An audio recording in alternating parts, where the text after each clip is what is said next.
Did your OpenClaw install fail while you were trying to install it on Windows? Here's how to fix it in 60 seconds. I just did this on my old laptop because I needed OpenClaw on that one. These are the 4 things I tried that resolved my issues. I'm just going to read from the list. Now, the first error you're going to get is it's going to tell you that it can't find the node, right? So the Node.js is not reachable.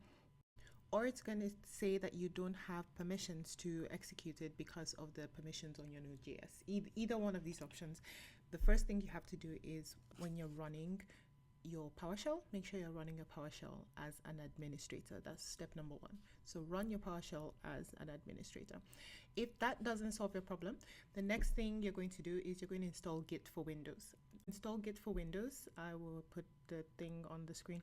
Install Git for Windows and then close that down. Close down your PowerShell.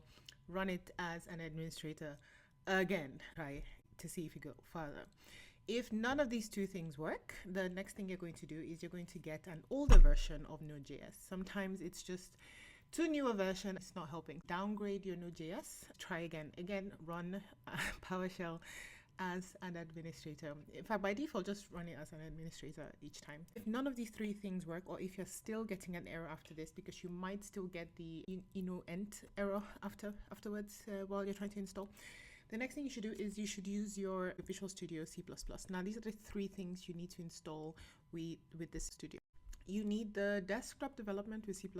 You need the MSVC, the version 1.4.3, not the other 2 versions. You need a Windows SDK. Whether it's 10 or 11, doesn't matter. Just get an SDK.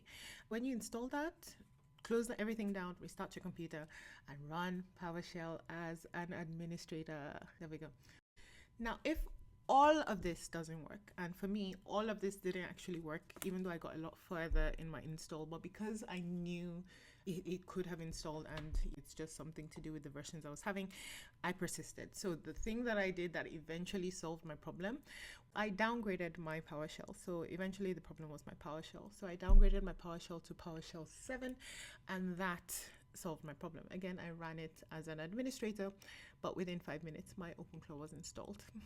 So try these 4 things. If it doesn't solve your problem, sorry, I can't help you after that, but these are the things I did to resolve my error when I was installing OpenClaw on Windows. I hope that helps. Bye.